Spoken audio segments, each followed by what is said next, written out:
Hello, my friends. Welcome back to English Story Talk. I hope you are doing well today.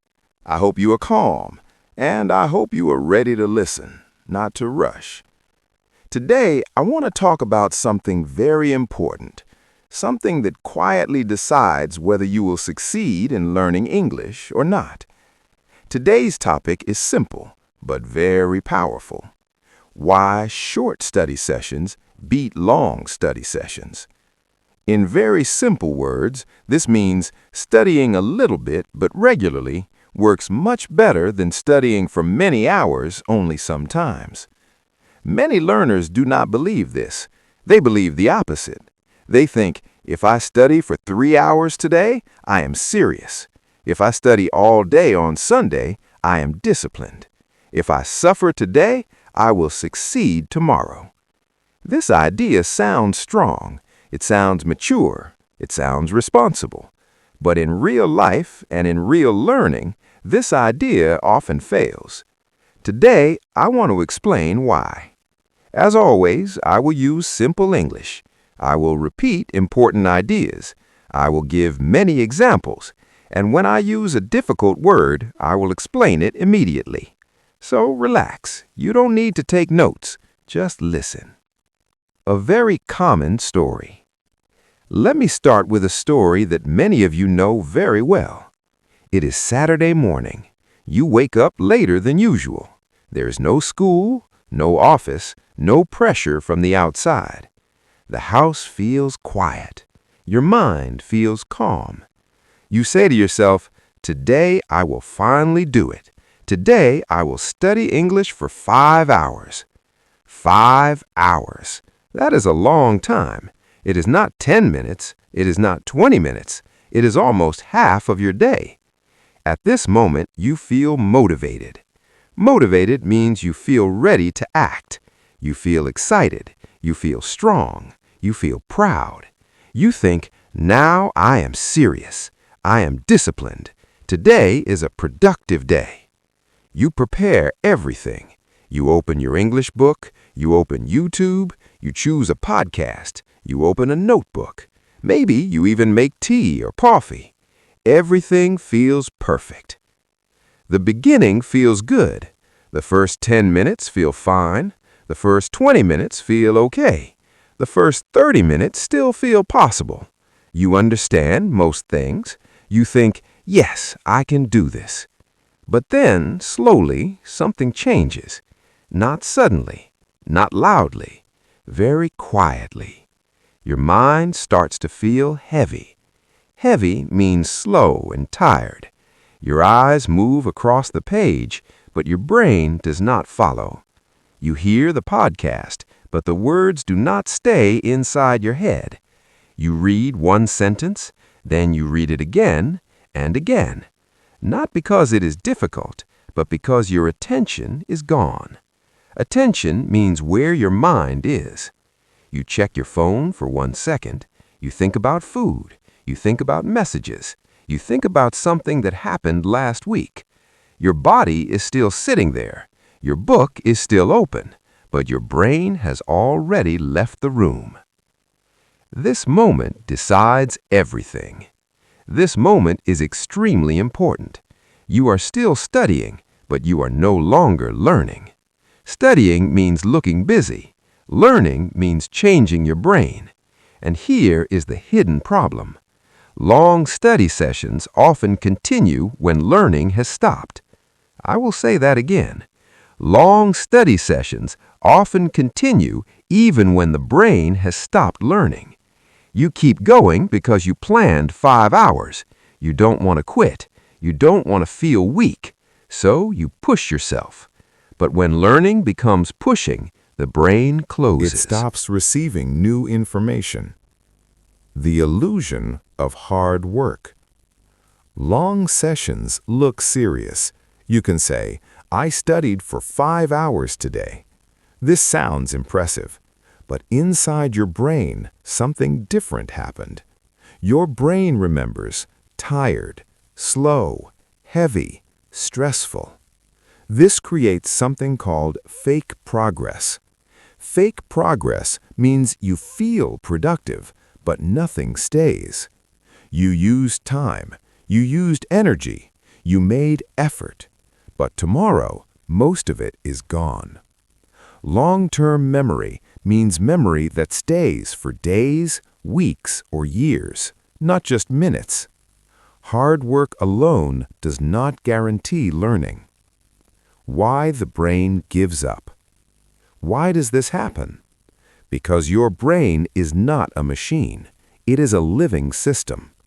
Your brain learns best when it feels safe, curious, relaxed, interested.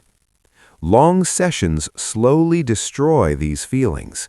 First, curiosity disappears, then energy disappears, then focus disappears.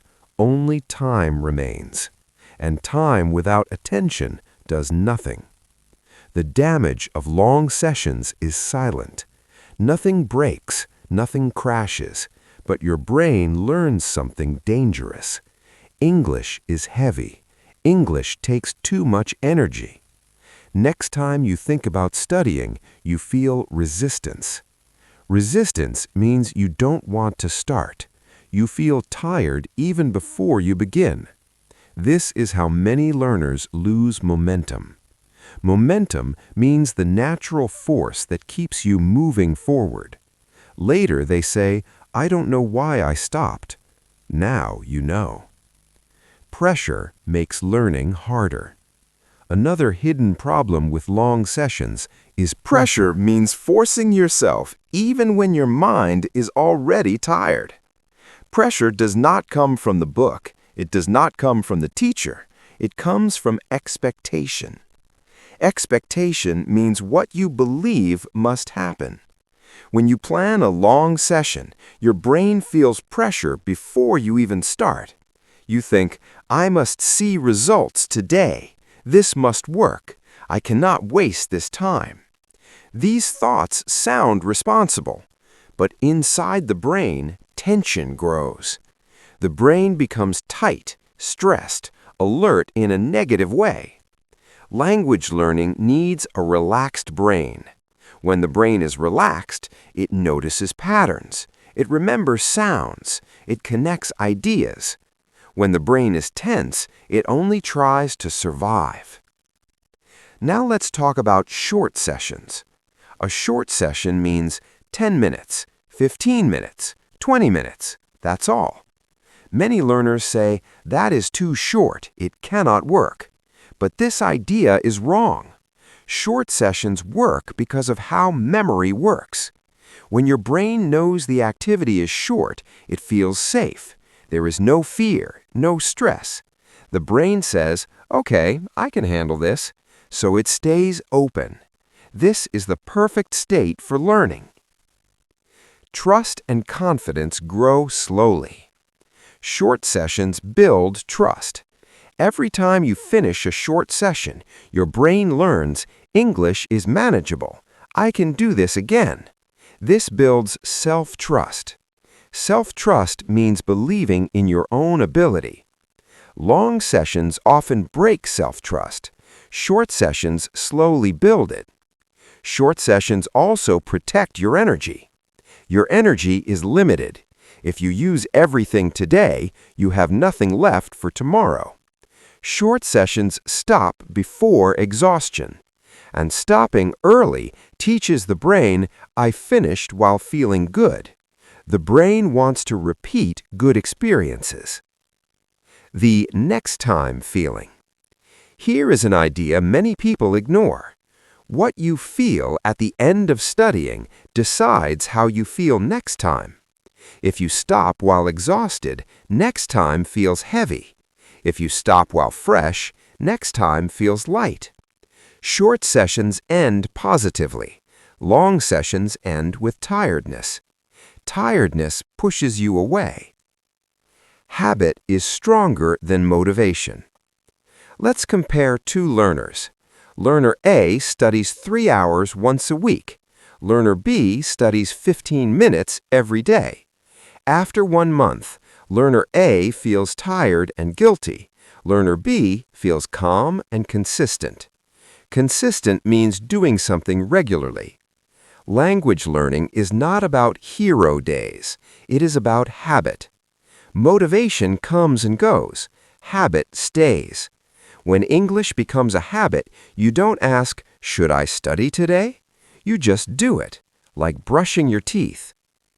Memory needs rest. Memory needs gaps. A gap means space between learning moments. Your brain works quietly in the background. Long sessions have no gaps. Short sessions create them. When you hear the same sentence tomorrow, your brain says, "Oh, I know this." This feeling strengthens memory.